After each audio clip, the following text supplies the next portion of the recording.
I feel like IELTS reading is one of the easiest for me. You want to know why? I'm going to be sharing in this video.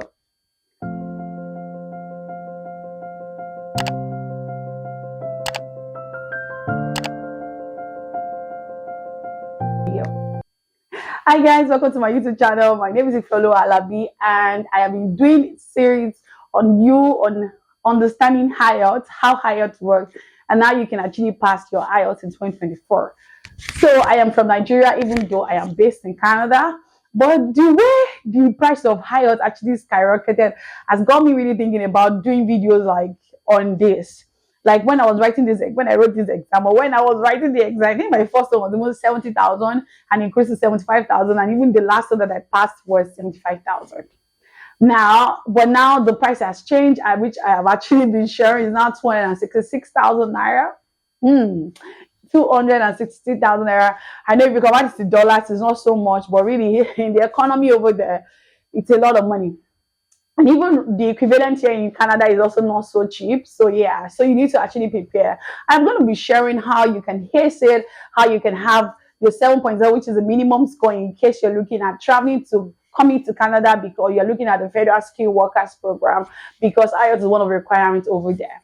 So IELTS reading, because I'm sharing from the experience fact that I have been a tutor for not just 1 year, not just 2 years, and I've not just taught like few people, I've taught quite a lot of people, like different part of the world. I mean, different part of Nigeria, even abroad.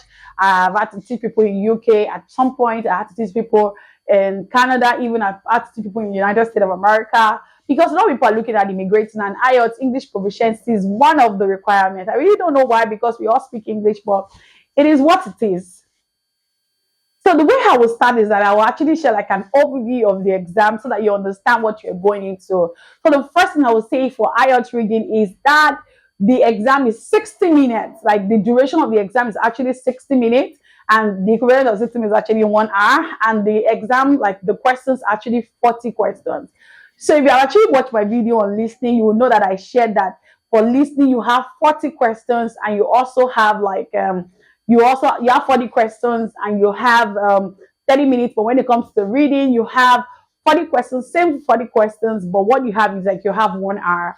But the thing I would usually say is that when it comes to exam, don't think that they are very generous about time. They understand what it takes, and what makes it exam is that the time is literally not going to be enough. So don't get carried away about the 60, like see, 60 minutes. Yeah, don't get carried about it.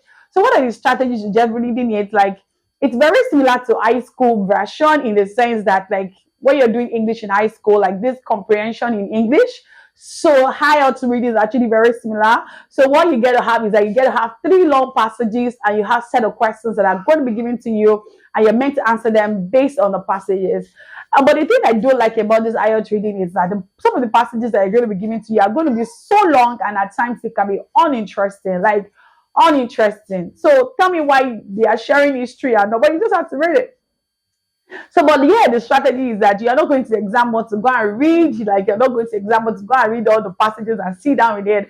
I would say no, it's an unpopular opinion, but really, how to pass this exam is not to actually is not to go and sit down with the passages. How to pass the exam is basically to understand the question. Yes, you are going there to understand the question, and once you understand the question, and how do you understand the question? You understand the question by reading it, and when you read it, the next thing you have to do also is that you need to understand the keyword, like identify the keyword in those questions.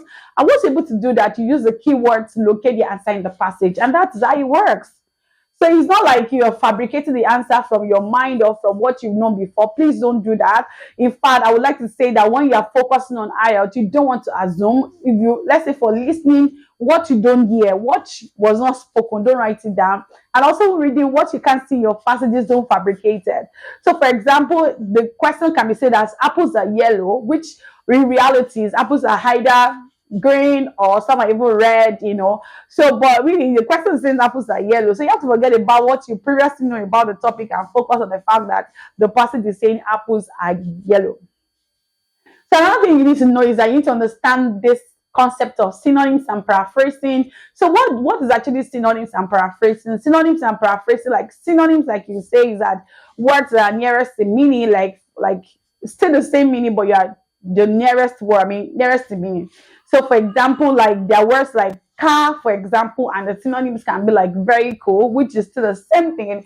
So what about paraphrasing? Paraphrasing comes in the form of a sentence, in the sense that a structure of a sentence is changed, but yet the original meaning is retained, which is like, I can say that like the way paraphrasing can comes in different ways. One of the way paraphrasing can come is either they are changing the subject to a verb, or they are changing the verb to a subject, or you are moving the like when you have a sentence, it's either you're bringing the front to the back or the back to the front. Do you know what I'm trying to say? So let me give an example. I can say that my car needs fuel, or I can say that fuel is needed by my car. You can still see the same thing. Like my car needs fuel, and if I want to paraphrase, I can say fuel is needed by my car. Yeah. So at times if I want to use another form of paraphrasing, I can say that, oh, fuel is needed by my vehicle. So that's why I say that in IELTS, you're going to have those play right on you. And then like you need 7.0 if you are coming to Canada. Like what if you're and it's better you have higher, because really this pointing is a lot. Like the way the points are going now. And then for you to have 7.0, you need to score, I think you need to score between 33 or 34. I think between 33 and 34. Yeah. So you need to put all your mind there. And also, I need to also let you know about the question types. Yes, there are different question types. I think for reading, we should definitely have over like about 10 question types. I'm not be able to roll out each of them now, but don't worry, I can actually put them on the screen. So number one, you have your true, false, not given, or you have your true false not given, or you have your yes no not given. You also have your sentence completion, you have your short sentences. Then we also have this sentence filling the gap, like in between. Also we also have like we have this matching family. I call them matching family because under it you have your matching information, matching paragraph, matching information, matching paragraph. I think there's another matching one. I will just look for it and put it on the screen. So you need to understand how each of these works, because the strategy is in, and then we also have your multiple choice. And multiple choice can come in two ways, whereby you have multiple choice, 4 options, and they ask you to pick one correct answer, or you have multiple choice of 5 options and you have to pick 2 correct answers. So really, in reality, I would say that IELTS reading is not hard, but one thing is that no success come on the easy way. So you need to actually, I'm not saying burn the night candles, but you need to have to dedicate some time around it so that you can prepare. You need to understand the nitty-gritty. You need to practice, a lot of practice. I'm not saying that you should do one and say you are done, unless you are really OG in English, because even this exam is not like you don't know how to speak English. It's more like strategy to pass, and it's good. And I also said that there's no way you will study well for IELTS and you will not even, like, it won't affect your use of English or the way you express yourself. And really, let's take it home. Let's bring it home. If you don't pass, like now I was like sharing with a couple of friends. I said, now I know why it's very important that you pass your eye before coming to Canada, because you're going to be reading a lot of documents, and really nobody's going to explain to you. Also, when you start working, you need to send out some mail. There's a way to read. There's a way to just express yourself. So if you really pass your IELTS, it's going to influence the way it's going to boost your adaptation or your easy settling in Canada, or anywhere you choose to. So yes, so what else am I missing out and saying here? I'm really thinking, is there anything I've not said for IELTS reading? Time management. So even though you have 60 minutes, it's very important that you walk around 45 minutes so that you can have extra 15 minutes to actually cross-check your answers. Yes, it's very good you cross-check your answers. Another thing I think, wow, I'm glad I remember, is that when you are writing the exam, don't spend all your time on one answer. For example, you have 40 questions and you're now on number 10 and you can't find the answer. Please don't stay on it. You can just asterisk here and move to the next question, so that you can actually come back to, because time is actually not your friend, when you are writing an exam. Like under an exam condition, time moves so fast, like pretty, really fast. So definitely, you need to you need to know how to manage your time absolutely well for yourself. Is there any final word? The final word I would just say is that, it's beautiful, if you pass once and you need to write the exam again, like it's not a big deal. It happened even me right here. I had to write the exam, again, and I passed eventually.